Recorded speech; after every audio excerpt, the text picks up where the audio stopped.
나 여호와의 말이니라. 아멘. 오늘도 하나님을 예배하기 위해서 이 더운 날씨 가운데 또 이른 시간에 하나님을 예배하는 자리에 나오신 우리 귀한 성도 여러분 한 분 한 분께 오늘 하나님 앞에 준비한 마음만큼 또 우리의 믿음만큼 하나님께서 큰 은혜를 부어주시기를 간절히 소망합니다. 우리 서로 반갑게 인사하겠습니다. 잘 오셨습니다. 큰 은혜 받으시기 바랍니다. 네. 뒤에 모니터를 조금만 올려주시면 감사하겠습니다. 모니터를 조금만 더 올려주시면 감사하겠습니다. 날씨가 덥습니다. 그래도 이제 오늘 오전에는 한 25도 정도로 돼 있는데 오늘 2부에 오신 분은 더 힘드실 것 같아요. 뭐 32도, 33도 이렇게 올라가고 이번 주 느껴지는 체감은요. 제가 지금 동남아시아에 와 있구나 이런 느낌이었어요. 금요 기도회를 딱 끝나고 내려가는데 밤이니까 늦은 시간이니까 뭔가 상쾌한 바람이 불어야 될 것 같은데 저기 필리핀 같은 데서 느꼈던 게 후덥지근한 그런 공기가 여기 오는 걸 보면서 한국이 이제 몇 년 남지 않았구나. 이제 좀 있으면 옆에서 막 파인애플, 바나나 자라고 막 열대 막 나무 이렇게 있지 않을까 막 그런 생각이 이제 조금 드는 거예요. 지구 온난화 아무리 말해도 별로 이렇게 느껴지지 않았는데 올해 여름은요 정말 덥다라고 생각이 됩니다. 여러분 이 무더운 날씨 쓰러지지 마시고 또 물도 잘 드시고 건강을 잘 유념하시고요. 요즘에 사람들한테 물어보니까 이제 휴가 기간인데 어디 가십니까? 그러니까 더워서 어디 안 간다고 집에 있는 게 좋다고. 그리고 엊그제 보니까 사람들이 영화관 많이 가시더라고요. 영화관 시원하다고. 그래서 이제는 따뜻한 더운 날씨니까 시원한 곳을 또 찾아서 가는 그런 시대가 된 것 같습니다. 어찌 됐건 여러분 이 무더위 속에서도 또 하나님을 예배하기 위해서 귀한 발걸음 하셔서 참 감사하고 하나님께서 귀하게 여겨 주시리라 또 그렇게 믿습니다. 또 우리의 건강을 하나님께서 보살펴 주시고 또 우리의 믿음을 더욱더 굳건히 하셔서 이번 여름 한 달 동안도 정말로 하나님이 귀하게 쓰임 받고 하나님의 영광을 위해서 살아가는 우리 모두가 되었으면 좋겠습니다. 자, 오늘 우리가 함께 나눌 말씀 계속해서 이사야 말씀을 나누고 있는데요. 지난주 시간에 우리가 나눴던 말씀이 있었습니다. 우리는 바벨론 왕을 향해서 노래를 지어 이르라라는 그런 말씀을 우리가 함께 나누었습니다. 하나님께서는 이스라엘만을 위한 하나님이 아니시고 온 우주의 왕이시기 때문에 하나님의 관심사는 이스라엘, 유다에게만 머무는 것이 아니라 또 오늘날로 말하면 이 땅에 있는 교회에게만 그 시선이 머무는 것이 아니라 예수를 믿는 사람들에게만 관심을 가지시는 것이 아니라 하나님은 니느웨라는 또는 하나님의 이방이라는 또 하나님을 대적하는 사람들에게까지도 하나님의 관심사는 미친다라는 것을 우리가 잘 알고 있습니다. 그래서 우리가 그 하나님의 마음을 알기 때문에 땅끝까지 복음을 전하는 이 선교의 사명을 감당하는 것이죠. 그래서 이사야서 13장부터 23장까지 이 긴 말씀을 보면 하나님께서 열방을 향한 그 경고의 말씀을 계속해서 전하셨습니다. 바벨론에 대한 경고가 있었고 모압에 대한 경고가 있었고 다메섹에 대한 경고가 있고 남쪽에 있는 대국이라 할 수 있는 애굽에 관한 그런 경고가 있고 그리고 두로에 관한 그런 경고가 말씀이 있습니다. 몇 장부터 몇 장까지가 제가 이방을 향한 경고의 말씀이라고 방금 말씀드렸나요? 여러분 기억나십니까? 13장부터 23장까지입니다. 여러분 근데 오늘 우리가 나눌 본문의 말씀이 몇 장이죠? 22장이에요. 그렇죠? 분명히 제가 23장까지가 열방을 향한 경고의 말씀이라고 전해드렸습니다. 틀리지 않아요. 정말 맞습니다. 그건 맞아요. 근데 오늘 이상해요. 왜냐하면 열방을 향한 경고의 말씀에 오늘 하나님의 백성이 유다가 들어가 있기 때문이에요. 왜 유다가 들어가 있는가? 실수, 잘못 표기한 것, 잘못 구분하는 것이 아니라 사실상 지금 예루살렘, 남유다는 이방 나라가 되었기 때문이에요. 하나님께서 하나님의 백성으로 삼으신 이 예루살렘이 이방 나라처럼 살았기 때문에 이방 나라와 동일한 선상에서 하나님이 그들을 경고하시고 보시겠다라는 그 경고의 말씀이 오늘 이곳에 주어집니다. 여러분 이 말씀은 참 두려운 말씀이에요. 하나님의 백성, 하나님을 믿는 사람이라고 해서 우리가 모든 심판과 모든 어려움부터 다 면제가 되어 있다라는 것은 결코 아니에요. 하나님의 몸된 교회라, 주님의 몸된 교회라고 해서 또 주님을 믿는 사람이라고 해서 하나님 앞에 죄를 저질러도 하고 싶은 것 다 해도 하나님께서 우리에게 책망과 심판을 우리에게 주지 않고 모든 것으로부터 다 면제되고 면역이 된다라는 그런 말씀이 결코 아닙니다. 교회에 주기적으로 출석한다고 해서 본교회 등록교인이라고 해서 예수님 기도하고 예배하고 복음 전하는 사람이라고 해서 우리는 모든 죄와 모든 잘못으로부터 자유롭다라는 것은 아니에요. 하나님의 백성이 하나님으로부터 떠나게 될 때, 하나님을 의지하게 될 때 하나님은 그를 이방 나라라, 하나님을 믿지 않는 사람이라고 동일한 선상에서 보시겠다라는 그 경고의 말씀이 바로 오늘 말씀입니다. 그 좋은 예가 우리에게도 있습니다. 요한계시록 말씀을 보게 되면 부활 승천하신 주님께서 편지를 보내세요. 아시아에 있는 7 사자에 통해서 편지를 보내셨는데, 여러분 어디에다 편지를 보내셨는지 기억나실 겁니다. 주님은 주님의 몸된 교회에다가 편지를 보내셨습니다. 하나님을 믿지 않는 사람들에게 책망의 편지를 주시는 것이 아니라 책망과 심판, 그리고 잘하는 사람들에게는 격려의 말씀을 주셨는데, 하나님의 관심사, 예수님의 관심사는 제일 먼저 교회에게 책망을 하시고 교회에게 경고하시고 교회에게 심판에 관한 말씀을 하셨다는 것이에요. 그래서 오늘도 이 말씀을 우리가 두렵고 떨리는 마음으로 받아야 됩니다. 우리가 예수 믿는 사람이라고 해서 오늘 죽으면 너무 자연스럽게 천국 갈 것이다, 오늘 우리는 예수만 믿기 때문에 아무런 문제 없다, 우리 그냥 살고 싶은 대로 살아가야 된다라고 이렇게 편안한 마음을 가진 사람들에게는 오늘 이 말씀은 경고의 말씀입니다. 우리가 정말로 주님을 믿고 있는가, 정말로 주님을 향한 온전한 믿음으로 살아가는 하나님의 자녀인지를 우리에게 경고하시는 말씀입니다. 하지만 이 말씀을 이스라엘 백성에게 주셨다라는 것은 하나님께서는 백성을 심판하시지만 심판의 목적이 멸망이 아니라 그들에게 회개하게 하시고 용서하시고 다시 그들을 회복시켜서 하나님의 자녀로 삼기 위함이라는 것을 우리가 잘 알 수 있습니다. 이방의 나라들과 동일 선상에 놓으셨지만 하나님은 마음 아파하시고 그들을 위해서 울기도하시고 그들이 돌아오기를 기다려 주신다는 것입니다. 그래서 오늘 이 말씀이 우리 모두에게 한편으로는 찔림의 말씀이요, 또 한편으로는 끝까지 우리를 포기하지 않으시는 그 하나님의 은혜와 사랑에 대한 감사로 반응하는 그런 복된 시간이 되기를 간절히 소망합니다. 하나님께서 이 말씀을 통해서 다시 한번 우리를 깨우쳐 주시고 우리 지친 심령들을 다시 일으키시고 힘을 주셔서 하나님의 자녀로 주님의 몸된 교회로 살아갈 그런 힘과 능력과 그 목적을 다시 한번 우리에게 깨닫게 하시는 은혜가 있기를 간절히 소망합니다. 자, 그럼 오늘 말씀으로 함께 우리 들어가 보도록 하겠습니다. 하나님은 이 말씀을 통해서 유다 백성들에게 무엇에 대해서 말씀하실까요? 우리 한번 말씀을 같이 읽어보겠습니다. 성경을 보면서 한번 읽겠습니다. 1절 말씀 함께 읽습니다. 환상의 골짜기에 관한 경고라, 내가 지붕에 올라감은 어찌함인고. 아멘. 이것이 이사야서 22장을 여는 첫 번째 장면입니다. 예루살렘에 이제 사람들이 모여 있는데 이 당시의 건물들은 이제 옥상이 있었고 그 옥상이 이렇게 높은 뾰족한 옥상이 아니라 평평한 옥상입니다. 그래서 사람들이 거기다가 모를 말리기도 하고 거기서 누워서 쉬기도 하고, 그리고 우리 아는 것처럼 베드로와 같은 사람은 이 옥상에 가서 하나님 앞에 손을 들고 기도하기도 했습니다. 평평한 그런 옥상이 있었어요. 지금 예루살렘에 온 사람들의 관심사가 다 이 옥상에 가는 것에 있었어요. 옥상에 가서 무엇을 했느냐?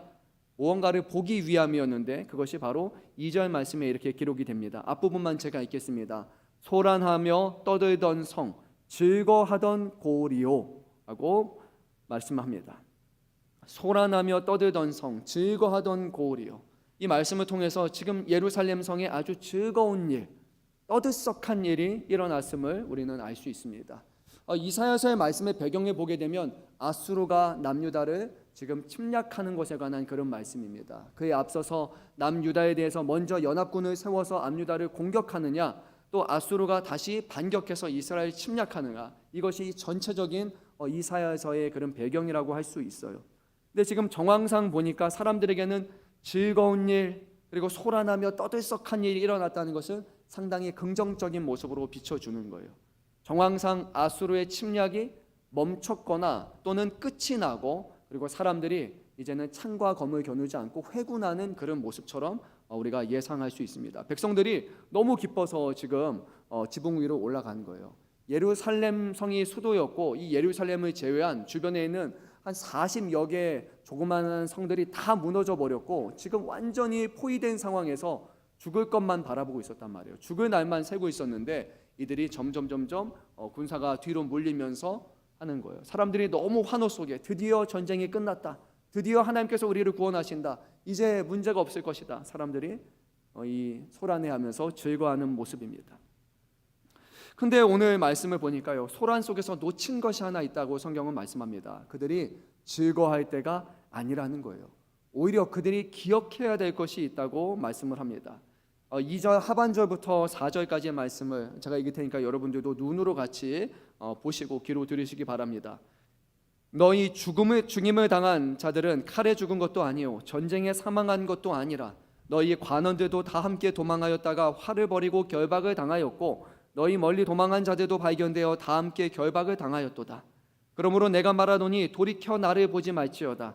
나는 슬피 통곡하겠노라. 내 딸 백성이 패망하였으므로 말미암아 나를 위로하려고 힘쓰지 말지니라. 분명히 이 백성들은 모든 것이 끝이 났습니다. 이제 즐거워해야 됩니다라고 하는 상황에서 이 오늘 주시는 이어지는 말씀은 아직 일이 끝이 나지 않았다는 거예요. 더 큰 위협이 눈앞에 도사리고 있고 지금 패망을 눈앞에 두고 있다라는 그런 경고의 말씀이 주어지게 됩니다. 그러면 이스라엘에게 왜 이런 어려움이 발생하는가? 분명히 문제가 해결된 것 같은데 왜 더 큰 어려움이 그 앞에 있는가? 5절 말씀에 이렇게 기록이 됩니다. 환상의 골짜기에 주 만군의 여호와께로부터 이르는 소란과 발핌과 혼란의 날이요 성벽의 무너뜨림과 산악에 사무쳐 부르짖는 소리로다. 아멘. 말씀에 이렇게 기록이 되어 있어요. 주 만군의 여호와께로부터 이르는 소란과 발핌과 혼란의 날이요. 소란과 발핌과 혼란의 날이 누구로부터 임했다고요? 주 만군의 여호와께로부터라는 거예요.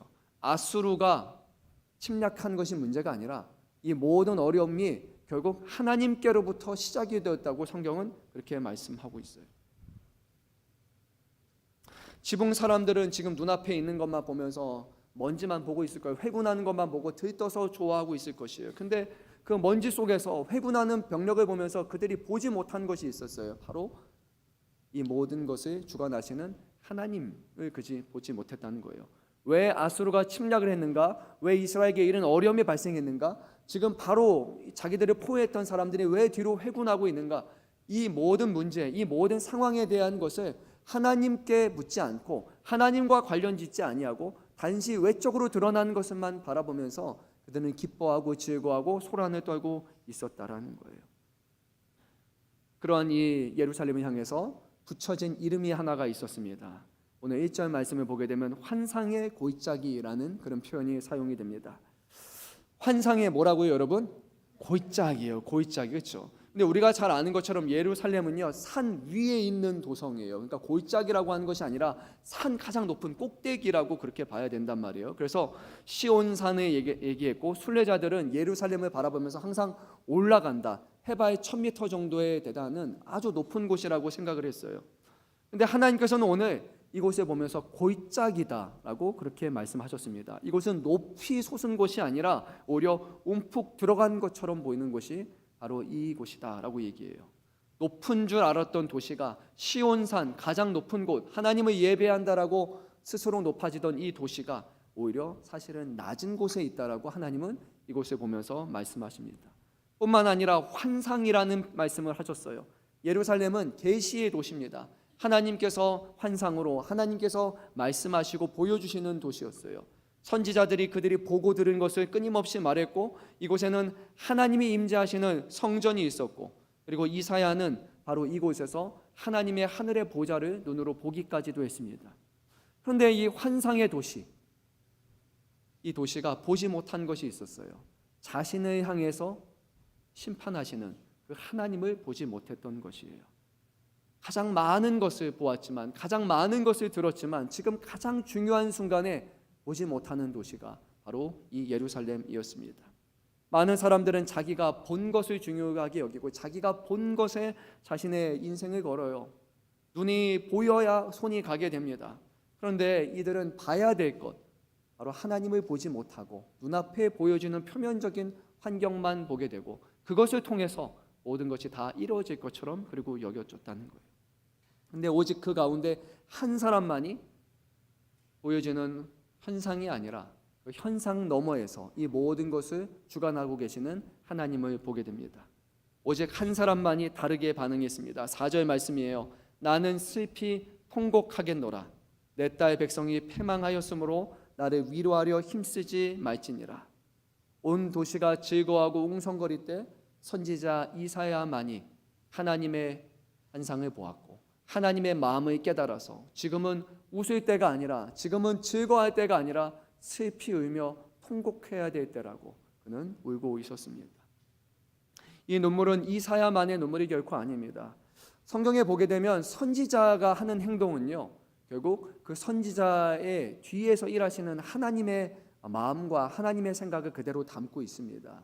어떤 선지자에게는 옷을 벗으라고 얘기하고 어떤 선지자에게는 이렇게 행동하고 할 때 그 마음은 하나님께서 갖고 계시는 마음이 선지자를 통해서 비춰주시는 거예요. 그러니까 지금 이사야 선지자가 패망하였다고 울고 있는 것은 결국 누가 마음 아파 울고 있는 것입니까? 하나님께서 자기 백성을 바라보면서 마음 아파 울고 계시는 거예요. 하나님께서 우신다라는 것이 여러분 생소하십니까? 그렇지 않을 거예요. 이 땅에 오신 예수님께서도 예루살렘이 내다 보이는 언덕에서 눈물을 흘리셨음을 우리가 성경 말씀을 통해 잘 알고 계시기 때문입니다. 이어지는 8절부터 11절까지의 말씀을 보게 되면 이제 예루살렘이 이 전쟁에 앞서서 무엇을 준비했는지에 대해서 말씀을 하고 또 그 이면에는 무엇을 준비하지 않았는지를 비교하면서 말씀하고 있습니다. 8절부터 11절까지 내용을 보면 이런 내용들이 있습니다. 먼저 자기의 무기고를 열어서 그리고 병기를 점검했습니다. 여러분 당연하죠. 전쟁을 하게 되면 우리에게 어떤 무기가 있는지를 당연히 점검을 해야 됩니다. 뿐만이 아니에요. 지금 사람들이 적군이 우리를 향해서 오고 있으니까 지금 이 성이 안전한지 잘 방비가 되어 있는지 점검을 해야 됩니다. 그래서 무너진 데가 있는지를 하나하나 조사합니다. 그리고 나서 성이 오랫동안 고립이 되면 발생하는 큰 어려움이 뭐냐? 식량과 그리고 식량보다 더 중요한 것이 하나가 있습니다. 여러분 뭡니까? 물이에요. 그렇죠? 사람은 먹을 것이 없어도 버틸 수가 있어요. 근데 물을 마시지 못하면 며칠 살 수가 없습니다. 그래서 이 성의 외부에서 이 안쪽으로 물을 끌어다 오는 그런 행동을 하게 됩니다. 또 집을 세워보고요. 집의 수는 충분한데 지금 성벽이 부족하다고 여겨서 집을 헐어요. 그리고 헐어진 그 돌들을 모아가지고 성벽을 아주 높이 세워서 보강해서 두 개나 되는 두 겹의 성벽을 만들기도 했습니다. 그리고 두 성벽 사이에 저수지를 파가지고 도랑을 만들어가지고 그래서 외부의 침략에 대비했습니다. 다시 한번 제가 말씀을 드릴게요. 무기를 점검하고 시설을 진단했고요. 식수를 확보했고 그리고 방벽을 보강했어요. 여러분 잘한 것 같습니까? 잘못한 것 같습니까? 잘한 거예요. 이거는 잘한 겁니다. 오늘날로 말하게 되면 훌륭한 위기관리라고 우리가 말할 수 있을 거예요. 감탄스러울 만큼 아주 유능했습니다. 이 성에 지금 전쟁의 상황에서 우리가 필요한 것인지 무엇인지를 정확하게 판단을 했고 그것을 하나하나 보강을 했어요. 그리고 이때 했던 것이 얼마나 대단했는지 이 공사의 흔적은 지금까지도 남겨져 있어요. 예루살렘 구시가지에 가면 두꺼운 성벽의 기초가 발굴이 됐단 말이에요. 이 아래. 그래서 그 시대에 방비하는데 얼마나 두껍게 얼마나 잘 성벽을 쌓았는지가 고고학적으로 그렇게 입증이 됐고 이것을 넓은 성벽이라고 그렇게 부릅니다. 뿐만 아니라 기온샘에서부터 우리가 잘 알고 있는 실로암이라는 곳까지 이르기까지 바위 속을요 500m 이상 뚫어가지고 수로를 만들었어요. 그 경사가 높지 않기 때문에 그 낮은 것을 아주 잘 계획하고 잘 만들어가지고 외부에서부터 이 안으로 물이 들어와서 끊임없이 식수가 공급될 수 있도록 그 500m 넘는 수로를 파았고요. 여러분 이 수로가 지금도 있을까요? 없을까요? 있습니다. 예루살렘 가면요 지금도 있어요. 지금까지도 무릎까지 오는 그런 수로가 아직까지도 있을 만큼 정말로 잘 만들었어요. 그러니까 이 대비는 결코 실패한 것이 아니었어요.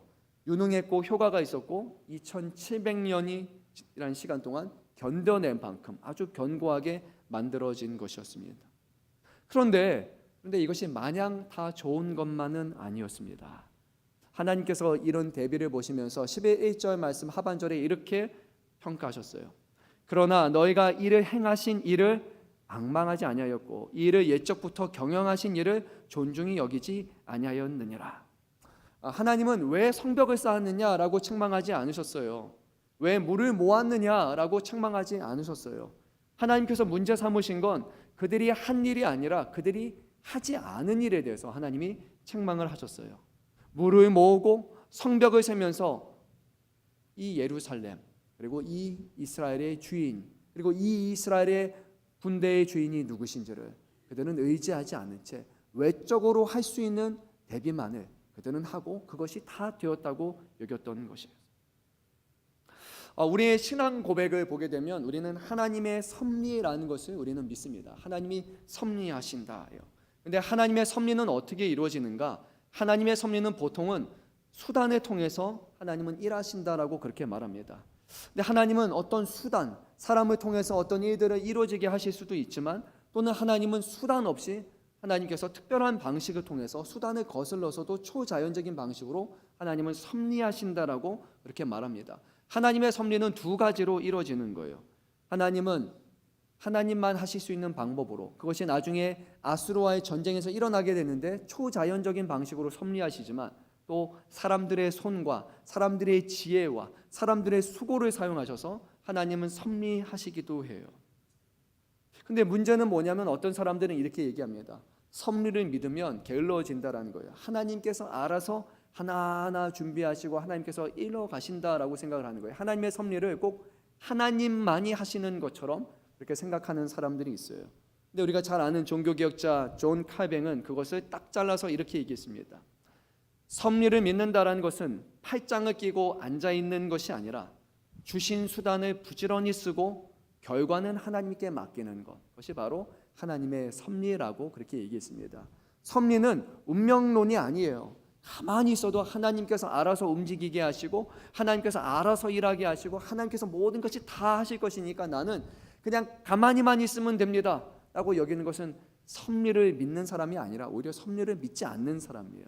하나님의 섭리는 하나님의 방식을 통해 이루어지지만 하나님은 많은 순간 사람의 손을 통해, 사람의 지혜를 통해, 사람의 수고함을 통해서 하나님은 이 일을 이루어 가신다라는 거예요. 진정으로 하나님의 섭리를 믿는 사람은 오늘 우리에게 주시는 지혜, 우리에게 주시는 능력, 우리에게 주시는 시간이라는 것을 아주 부지런히 사용을 해야 하는 거예요. 그리고 그 결과는 하나님께 맡기는 겁니다. 주의 몸된 교회를 세운 데 있어서도 이 교회가 하나님의 교회니까 하나님이 알아서 다 하실 거예요. 여러분, 그거는 하나님을 신뢰하는 사람이 아닙니다. 주님의 몸된 교회를 우리에게 이 사명을 주셨으니 나의 힘과 능력으로 다 할 수 있는 것이 아니지만 하나님께서 이 교회를 보호하시고 하나님께서 우리의 부족함을 채워주셔서 하나님께서 모든 것이 합력하여 선을 이루어주실 것이라는 믿음 가운데 오늘 나의 부족한 지혜와 나의 연약한 손과 발을 사용해서 나의 없는 시간 가운데서 최선을 다해서 하나님 앞에 수고하는 사람, 하나님은 그런 손길과 그런 지혜를 사용하셔서 하나님의 섭리를 이뤄 가신다는 것을 우리는 놓쳐서는 안 돼요. 그러니까 오늘 말씀은 저수지를 팔지 말라는 말씀이 아니에요. 성벽을 세우지 말라라는 그런 말씀이 아니에요. 무기를 점검하지 말라라는 그런 말씀이 아니에요. 우리의 손은 부지런히 일하되 우리의 시선, 우리의 눈은 하나님, 하늘을 향하라는 것입니다. 문제는 수단이 아닙니다. 뭐가 문제입니까? 시선이 문제예요. 시선이 문제입니다. 하나님을 바라보지 않고 눈을 들어 하늘을 바라보지 아니하고 눈앞에 보이는 것만 바라보고 그것을 하는 그 시선이 문제라는 거예요. 그래서 11절 말씀에 보게 되면 하나님을 이르는 두 번째 일의 표현이 있는데 이것입니다. 이 일을 옛적부터 경영하신 이라고 말씀합니다. 뭐라고요? 이 일을 언제부터요? 옛적부터. 그리고 어떻게 하신다고요? 경영하신 이라고 그렇게 말해요. 하나님은 그냥 창조주, 창조만 하신 분이 결코 아니시고 하나님은 이 일을 옛적부터 경영하신다. 그러니까 하나님의 영원한 계획, 하나님의 영원한 작정, 하나님은 그렇게 계획하시고 그것을 이뤄나가신다라는 거예요. 예루살렘은요 지금 다급하기 때문에 몇 주 만에 지금 대책을 만들어가지고 급하게 성벽을 올리고 급하게 수로를 뚫으면서 지금 이 위기를 모면하기 위해서 급하게 행동을 했을 뿐이었어요. 사람의 계획은요 영원하지 않아요. 사람의 계획은요 옛적부터 계획할 수 있는 것이 아니에요. 우리의 인생은 70, 80, 90 길면 100이에요. 우리의 계획은 그 정도밖에 되지 않아요. 실제로 우리의 삶의 계획은 10년이 무엇입니까? 1년 계획도 쉽지 않습니다. 근데 하나님은 옛적부터 계획하시고 그것을 경영하시고 하나하나 이뤄가시는 분이라는 거예요. 여러분, 우리의 계획과 우리의 경영을 신뢰해야 됩니까? 아니면 옛적부터 경영하시는 하나님을 신뢰해야 됩니까? 오늘 성경은 우리에게 분명히 말씀하고 계세요. 예루살렘이 짜낸 그 계책이 있었고 대책이 있었지만 그것은 오래된 것이 아니었습니다. 하나님은 그 도시가 세워지기 이전부터 영원 전부터 이 도시를 향한 하나님은 계획을 세워주셨다는 거예요. 자신의 몇 주짜리 계획에는 목숨을 걸면서 이 계획대로 하나하나 이루어져야 된다고, 계획에 따라 돼야 된다고 그것은 붙들고 있으면서 하나님의 영원하신 계획과 하나님의 영원하신 경영에 대해서는 한 번 눈길도 주지 않는 사람을 성경은 지혜로운 사람이라고 말하지 않아요. 그런 사람은 어리석은 사람이고 교만한 사람이고 오만한 사람이라고 성경은 말씀합니다. 사랑하는 성도 여러분, 오늘 우리가 살아가는 이 대한민국 좋지 않습니까? 서울 정말 좋은 나라입니다. 이번에 필리핀 다녀오신 분들, 필리핀 갔다 와서 야, 인천국제공항이 진짜 좋네 생각 딱 드셨을 거고요. 야, 여기는 뭐 물도 저렇고 뭐도 저렇고 역시 한국이 좋고 서울이 좋다. 맞습니까? 틀립니까, 여러분? 맞아요. 거기 괜찮아요. 필리핀에 과일도 있고 좋아요. 근데 거기서 1년 살라고 하면 여러분 사시겠습니까? 못 살아요. 한 달도 제대로 못 삽니다. 우리는 버스도 너무 좋잖아요. 거기 찌뿌니 타고 그 무더위 속에서 에어컨 나오지 않는 데서 여러분 살라고 하시면 못 삽니다. 답답해서 살지 못해요. 한국 서울은요, 어떻게 보면 역사상 손꼽히게 잘 대비된 도시예요. 수도꼭지를 열면 물이 나오는데 그 물을 마실 수 있어요. 괜찮아요. 아리수 먹어도 문제되지 않습니다. 2급수라고 합니다. 그리고요, 필리핀에는 전기가 많이 끊겨요. 그리고 심지어 전기가 없는 집도 있습니다.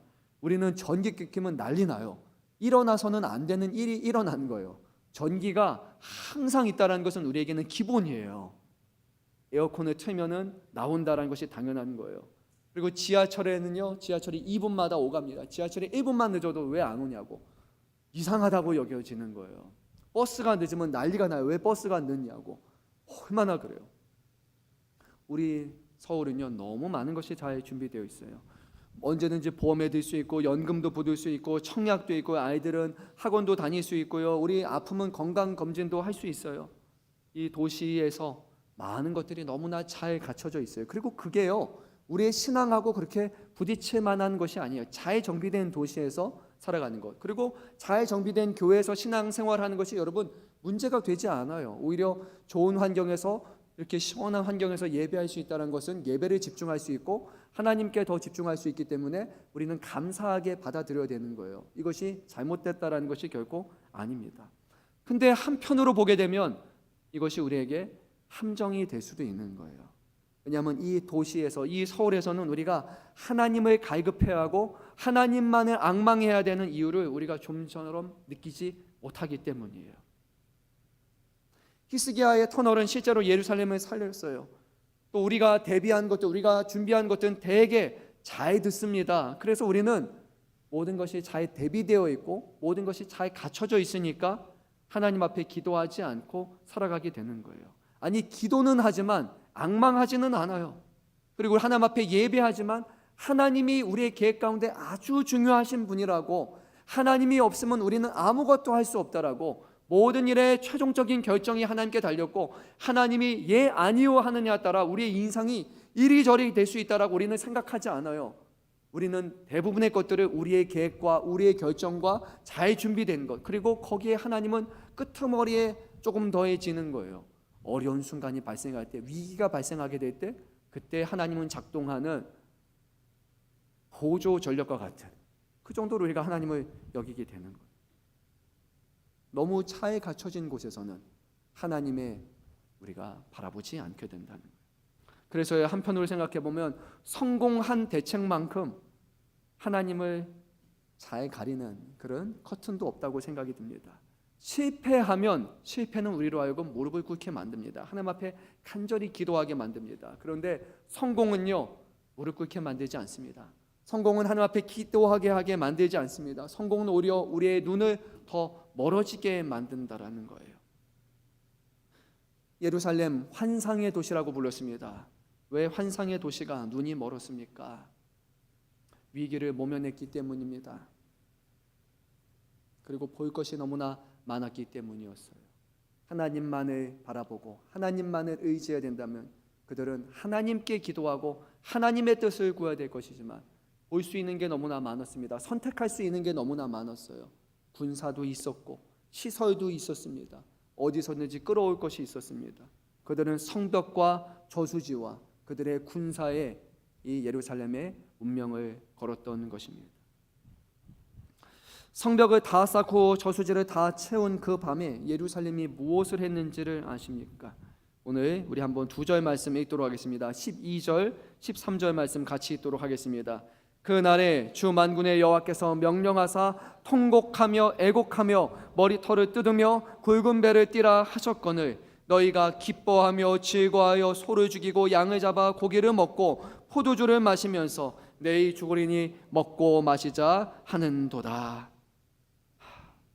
하나님이 하시는 말씀과 이스라엘 백성이 한 것이 정확하게 반대되는 일을 했습니다. 하나님께서는 명령하셨어요. 그들에게 말씀하셨어요. 통곡해라, 애곡해라, 머리털을 뜯을 만큼 그렇게 강하게 하라는 거예요. 그리고 굵은 배를 띠라라고 하나님께서 회개의 모습으로 나오라고 분명히 말씀하셨어요. 하나님께서 자기 백성이 괴로워하는 것을 좋아해서 이렇게 하라는 말씀이 아니잖아요. 통곡으로 부르신 것은 결국 통곡이 회복으로 들어가는 그런 진로이기 때문이에요. 통곡 없이 하나님 앞에 눈물 흘리지 않고 회복의 역사가 일어나는 것을 보지 못했습니다. 히스기야도 나중에 병에 걸려서 죽을 위기에서 하나님 앞에 눈물 흘리며 통곡할 때 그때 결국 하나님께서 그에게 회복의 은혜를 주시지 않았습니까? 아수르의 위협 앞에서 지금 이 나라가 해야 될 것은 옷을 찢고 굵은 배를 입고 하나님의 전으로 올라가서 하나님 앞에 눈물 흘리며 기도하며 하나님 앞에 눈물 흘리는 예배를 드려야 됐어요. 온 나라가 통곡하며 부르짖어야 되는 것, 하나님께서 이 위기의 상황을 통해서 그들에게 이것을 하라고 하셨어요. 이것을 위해서 하나님은 아수르라는 이 어려움을 허락하신 것이었어요. 그것이 하나님의 뜻이었어요. 그런데 여러분, 예루살렘이 어떻게 행동했습니까? 너희가 기뻐하며 즐거워하며 소를 죽이고 양을 잡아 고기를 먹고 포도주를 마시면서 내일 죽으리니 먹고 마시자 하는도다. 하나님은 통곡과 회개와 예배로 부르셨는데 백성들은 잔치를 벌이고 있었습니다. 소를 잡고 양을 잡았어요. 그래서 자기의 배를 불리기 시작했어요. 여러분, 소와 양은요 지금 하나님 앞에 드려야 되는 제사의 제물이에요. 하나님께서 우리를 불쌍히 여겨주시고 우리나라를 살려달라고 하나님 앞에 통곡의 예배를 드리며 하나님 앞에 준비한 예물을 드려야 되는데 그것으로 자기를 먹고 자기 배불리는데 이것을 사용하고 있어요. 그리고 나서 이들이 뭐라고 외쳤는지 기억하십니까? 내일 죽으리니 먹고 마시자. 내일 죽든 내일 어떤 일이 일어나든 그것은 내일이다. 오늘은 먹고 마시고 즐기자. 이것이 그들이 했던 것입니다. 여러분, 이 말씀은 이후에 고린도전서 15장 말씀에 보게 되면 사도 바울이 이 말씀을 인용해서 말합니다. 어디에서 어떤 맥락에서 이 말씀을 인용했는지가 우리가 알아야 돼요. 부활에 대해서 얘기하는 단락에서 사도 바울은 이것을 했습니다. 죽은 자가 다시 살아나지 못한다면, 우리가 죽었는데 예수 믿고 부활하지 못한다면 내일 죽을 터이니 먹고 마시자라는 거예요. 부활이 없다면, 구원이 없다면 그냥 너희는 흥청망청 그렇게 살아가도 상관없다. 어차피 부활이 없으니까. 근데 이 말을 반대로 얘기하는 거예요. 부활이 있기 때문에 너희는 먹고 마실 것이 아니다. 너희는 내일이 없는 것처럼, 미래가 없는 것처럼 그렇게 살아서는 안 된다라고 사도 바울은 그렇게 얘기했던 거예요. 지금 예루살렘에 해야 되는 것은 내일이 없는 것이 아니라 그 내일이 하나님께 달려있다는 것을 믿고 그들의 운명을 바꾸실 수 있는 하나님 앞에 엎드려 기다려야 되는데 그들은 그렇게 생각하지 않았어요. 문제가 해결되면 좋은 것이고 그렇지 않으면 죽으면 되지. 그러면 끝이면 되지라고 그렇게 생각했던 거예요. 그 자리에 누가 계시지 않았어요? 하나님은 계시지 않았어요. 살리는데도 하나님은 계시지 않았고 그들을 죽게 하는데도 하나님이 계시지 않았어요. 하나님 없이 자기의 생각으로 살아갈 뿐이었어요. 이 말씀을 보면서 저는 그런 생각이 한편으로 들었어요. 저의 생각이었어요. 사람들은 미래를 잃어버리면, 미래에 대한 소망을 잃어버리면 그러면 현재를 허비하며 살아가는 것 같아요. 미래 그리고 소망, 앞으로 이럴 것이 이뤄질 것이다 생각하면 그것을 계획하고 준비하고 땀 흘리며 수고합니다. 그런데 미래가 없다, 소망이 없다 생각하면 사람들의 관심사는 그것이 아니라 오늘 우리의 삶을 흥청망청 살아가자. 어차피 한 번 사는 인생인데 오늘 그렇게 살자라고 하게 되는 거예요. 오늘날 우리의 시대에는 이런 표현이 많이 있는 것 같아요. 어차피라는 표현인 것 같아요. 어차피래요. 어차피 젊은 세대는 힘들다. 어차피 우리는 평생 일해서 이제는 서울에 집 하나 갖추기 힘들다. 어차피 우리가 열심히 수고하고 해도 노후 대책에 답이 없다. 어차피 우리가 아무리 수고하고 아무리 열심히 하고 아무리 노력을 기울여도 세상은 바뀌지 않는다. 어차피 바뀌지 않는데, 어차피 변화가 없을 것인데, 어차피 희망이 없을 것인데, 사람들은 그렇게 얘기해요. 그리고 나면 어떻게 하느냐? 결국 오늘 우리의 삶을 낭비하기 시작을 합니다. 그리고 그것이 당연한 것처럼, 그것이 지혜로운 것처럼 생각하며 살아간다는 거예요. 근데 그것은 하나님을 자신의 계획 가운데 두지 않는 사람의 행동입니다. 하나님을 믿는 사람은 어차피가 아닙니다.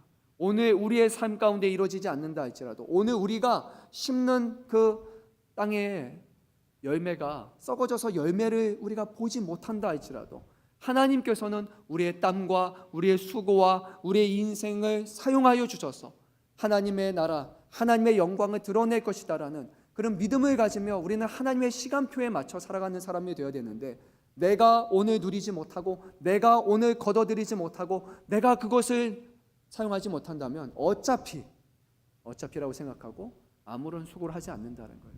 사랑하는 성도 여러분, 하나님께서 우리에게 주신 삶은 오늘 이 삶이 다가 아닙니다. 우리에게 주시는 삶은 유한한 삶에서 이제는 영원한 삶으로 하나님이 우리를 부르셨어요. 우리는 영생을 살아가는 삶이에요. 이 땅이 우리의 모든 것이 다가 아니라는 거예요. 이 땅에서 즐거워하지 못하고, 이 땅에서 누리지 못하고, 이 땅에서 만족감을 누리고, 이 땅에서 높은 자리에 하지 못한다. 여러분, 그것이 우리에게 실패 말하지 않아요. 그것 때문에 우리가 꺾여질 이유도 하나도 없어요. 하나님께서는 우리의 미래를 이미 계획하셨고 우리의 마지막 때를 바라보며 경영하고 계시어요. 주를 안에서 죽는 자, 주를 믿는 자에게는 결코 허망한 인생이 아니라 왕이요 제사장이요 하나님이 높이시는 인생이 우리에게 예비되어 있다고 이렇게 분명히 말씀하시기 때문이에요. 그것이 하나님께서 옛적부터 그리고 지금까지 앞으로도 이뤄가실 하나님의 완전하신 경영이라는 것을 우리가 놓쳐서는 안 됩니다. 몇 주, 몇 년 정도의 인생을 바라보며 그것이 되지 않는다라고 낙심하며 낭망하는 믿음 없는 사람, 하나님을 계획해서 떼어버린 사람들이 아니라 하나님의 영원하신 계획 가운데 살아가는 것, 그것이 바로 우리 믿는 사람들의 바른 모습이 되어야 되지 않겠습니까? 하나님께서는 이들을 바라보시면서 책망하셨습니다. 두 가지 표현을 한번 생각해 볼 수 있을 것 같아요. 자신의 힘으로 열심히 다하다가 쓰러진 사람도 있을 거예요. 우리는 그 사람들 번아웃 됐다라고 표현할 것입니다. 그리고 또 반대로는 아무것도 하지 않고 자기 하고 싶은 대로 살아가는, 향락을 추구하며 살아가는 사람이 있는데, 잘 생각해 보면 이 두 가지는 비슷한 것 같아요. 한 뿌리에서 나온 모습인 것 같아요. 열심히 수고했지만 지칠 때까지 수고하는 사람도 하나님을 신뢰하지 않기 때문에 자기의 인생을 자기의 노력만 하는 사람이 있고, 또 반대로 하나님을 의지하지 않기 때문에 하나님이 없다고 생각하기에 자신의 인생을 허비하는 것, 이 두 가지가 결국 같은 곳에 있다라는 거예요. 하나님은 결국 이들을 향해서 이렇게 심판의 말씀, 두려운 말씀을 전하셨습니다. 14절 말씀 우리 같이 읽도록 하겠습니다. 만군의 여호와께서 친히 내 귀에 들려 이르시기를 진실로 이 죄악은 너희가 죽기까지 용서하지 못하리라 하셨느니라. 주 만군의 여호와의 말씀이니라. 아멘. 하나님께서 아주 큰 책망을 하셨어요. 만군의 여호와께서 친히 내 귀에 들려 이르시되, 이사야 선지자의 귀에 들려 말씀하셨어요. 진실로 이 죄악은 너희가 죽기까지 용서하지 못하리라. 너무 두려운 말씀이에요. 죽기까지 용서가 되지 않는다라는 말씀이에요. 근데 이 말씀은 여러분 성급하게 개인의 운명으로 하는 것이 아닙니다. 이 말씀은 회개를 거부한 한 세대, 한 공동체에게 내려진 심판의 선고예요. 근데 하나님은요 항상 이렇게 말씀해요. 하나님은 심판하실 것이다, 하나님은 용서하지 않을 것이다 말씀하시지만, 하나님은 자복하고 하나님 앞에 회개하며 나온 자들을 용서해 주시는 하나님이에요. 이 말씀은 경고예요. 여러분 그것을 잘 기억해야 됩니다. 경고는 결정이 아니에요. 내가 이런 마음을 가졌으니까 너희가 돌이켜라, 너희가 돌이켜라, 지금이라도 돌이켜라 라는 하나님의 경고의 말씀인 거예요. 하나님은 우리의 삶 가운데 늘 기회를 주시는 분이에요. 하지만 가장 무서운 것은 뭐냐면 하나님의 경고를 너무 쉽게 생각하는 사람이에요. 하나님의 경고에 회개하며 하나님 앞에 무릎 꿇고 나오는 자에게는 구원의 은혜가 있습니다.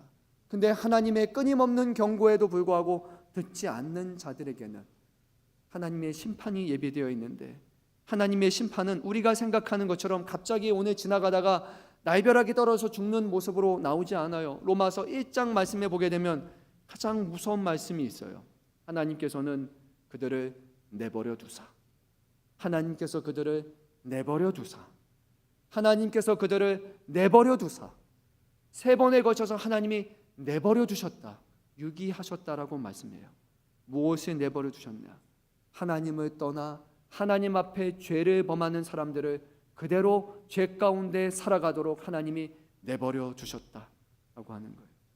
하나님이 계속 거절당하실 때 내버려 주시는 가장 무서운 형벌은 사람이 원하는 것을 그대로 주시는 거예요. 사람이 하고 싶은 대로 그냥 하도록 내버려 두시는 거지.